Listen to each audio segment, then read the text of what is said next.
В эфире программа «Актуальное интервью», в студии Юлия Великодная. В Якутии внедряют новые методы оперативного лечения онкологии лор-органов. Накануне в Якутске на базе Республиканской больницы номер 2 проведены первые операции с применением лазерной хирургии с участием онкологов из научно-клинического центра оториноларингологии Федерального медико-биологического агентства. И сегодня гость нашей студии – научный руководитель этого центра, доктор медицинских наук Вячеслав Виноградов. Вячеслав Вячеславович, здравствуйте. Здравствуйте. В этом году в ваш центр на плановые консультации из Якутии приехали порядка 40 пациентов. Распространенность заболеваний лор-органов и, в частности, онкология – это характерно именно для северных территорий? Нет, это характерно для всей Российской Федерации, и проблема диагностики и ранней диагностики опухолей лор-органов – это, в общем-то, проблема и задача общероссийская.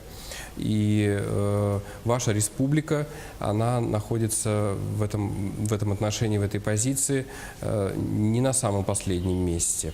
В настоящее время мы пытаемся внедрить новые методы диагностики, чтобы выявлять опухоли на самой-самой ранней стадии. Значит, климатические условия не влияют? Ну, я думаю, что определенную какую-то веху климатические условия вносят, но климатические условия влияют не более, чем курение, алкоголь и другие негативные факторы на формирование онкопатологии лор-органов в том числе. Как прошли операции в Якутске и в чем преимущество лазерного аппарата? Ну, впервые были проведены в республике Саха-Якутия лазерные операции с применением высокотехнологичного лазера, с применением другого высокотехнологичного оборудования. Это и микроскопия, это оборудование для прямой опорной ларингоскопии. Все это было проведено на базе лор-клиники второй республиканской больницы. Это достаточно крупный центр в вашей республике, и мы были приятно удивлены, что это не просто отделение и кафедра, а это настоящая клиника, которая работает совместно. Профессор Лебедева руководит работой этой клиники, и очень квалифицированные доктора, они не только приняли участие в этих операциях, а они непосредственно выполнили несколько операций. То есть мы на сегодняшний день можем говорить не о том, что мы просто провели какие-то хирургические вмешательства, а мы провели такой мастер-класс обучения на местах, что очень-очень импонирует и далеко не во всех регионах возможно. А пациенты уже смогли оценить результаты операции? Да, безусловно. Пациенты реабилитируются после лазерных операций гораздо быстрее. Реабилитация их происходит в 4-5 раз быстрее, чем при обычных операциях эндоларингеальных, и в 5-7 раз быстрее, чем при операциях наружным доступом. Поэтому некоторые пациенты оперирующих хирургов могли уже приветствовать после операции на следующие сутки. А именно вот этот лазерный аппарат, он помогает только у кого онкологические заболевания лор-органов или еще у других каких-то? Нет, конечно, это многофункциональное устройство, это бесконтактный СО2 лазер, с помощью которого можно работать не только на лор-органах, можно удалять не только новообразования, но также лечить и хронические воспалительные процессы. Это и губа, это орофарингеальная локализация, это глотка, гортаноглотка, придаточные пазухи носа, ухо. То есть этот лазер, он является достаточно многофункциональным. А подобные аппараты в каких еще есть городах, регионах? У вас очень хороший аппарат. Только в нескольких регионах я в силу определенных, так скажем, соблюдения определенных нюансов, не буду говорить, в каких регионах такое оборудование есть, но оно есть очень-очень в редких регионах. И как раз вот сочетание современнейшего лазера, высокотехнологичного лазера и современнейшего микроскопа с набором микрохирургических инструментов позволяет осуществлять очень широкую палитру хирургических вмешательств не только на лор-органах, а также в области, ну так скажем, головы и шеи. Вы высоко оценили уровень подготовки наших врачей. Готовы ли они самостоятельно проводить такие операции? Да, я уже говорил об этом. Они не просто готовы, они уже провели несколько операций. Безусловно, учиться, еще раз учиться.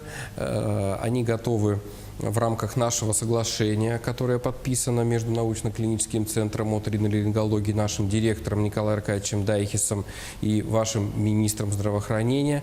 Они готовы приехать к нам на учебу, они готовы пройти курсы подготовки, сертификационные курсы. Вообще специалисты оториноларингологической службы, которой руководит профессор Лебедева, достаточно активны. Они все очень так перспективно молоды. И, конечно, эту службу вам надо развивать. И я думаю, что ваш регион с помощью этого оборудования, такой кафедры, клиники, зазвучит совершенно по-иному. Тогда насколько активно новые методы лечения, в том числе передовые, мировые, внедряются в нашем центре? И как поспевать за всем этим региональным учреждением? Это сложная задача. Как вот то, что вы сказали, как регионы должны за этим успевать, это, конечно, очень сложно.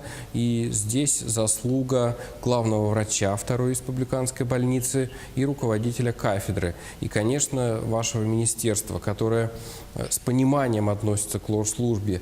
Ведь не секрет, что многие доктора даже, не говоря уже о пациентах, считают оториноларингологическую патологию такой, так скажем, патологией, больше касающейся качества жизни. Что там, искривленная перегородка носа, оттопыренные уши и так далее. Но я должен вам сказать, что опухоли лор-органов на сегодняшний день занимают 6-е место, а в некоторых регионах и 8-е место в рейтинге, таком вот в нехорошем рейтинге. И по стране ежегодно регистрируется до 200 тысяч пациентов, которые страдают опухолями лор-органов. Поэтому, конечно, это направление очень перспективно. И то, что ваша республика, министерство, Вторая республиканская больница и лор-клиника заинтересованы в развитии этого направления, это очень импонирует. Мы готовы помогать, мы готовы сотрудничать, мы очень приятно относимся к вашему региону. Но цель вашего приезда не только отработка хирургических вмешательств, но и комплекс мер по раннему выявлению онкозаболеваний. Как у нас с этим обстоят дела?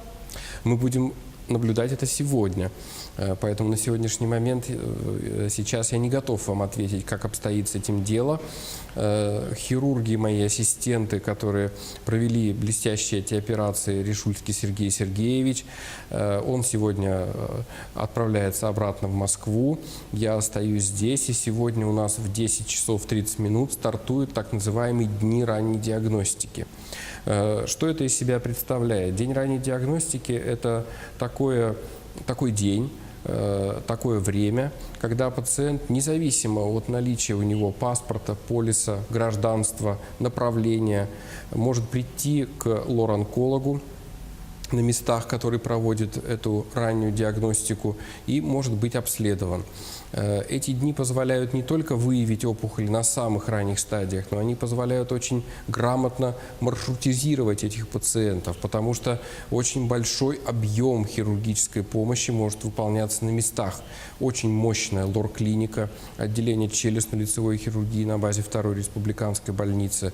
Сегодня мы познакомимся с онкологическим диспансером. Часть пациентов, конечно, по объемам, в силу распространенности опухолевого процесса, мы будем рекомендовать направлять в федеральные учреждения. В общем, какие-то конкретные цифры я смогу сказать только завтра. На полях Восточного экономического форума, который проходит сейчас в Владивостоке, было сказано о том, что в стране нехватка специалистов, исследующих онкологические заболевания. Она составляет порядка 70%. Как лично вы видите решение этой проблемы? Это очень сложная проблема, и действительно врачей, так скажем, профориентированных в область онкологии, тем более лор-онкологии, это штучные специалисты. Это специалисты, которые проходят очень длительную и серьезную подготовку. Ведь не секрет, что сегодня для того, чтобы стать лор-онкологом, нужно пройти 2 ординатуры. 2 года ординатура по оториноларингологии, 2 года ординатура по онкологии. И далеко не каждый специалист готов так длительно обучаться. Но вот эта профориентация, она происходит на кафедре, прежде всего, лор-болезней и онкологии.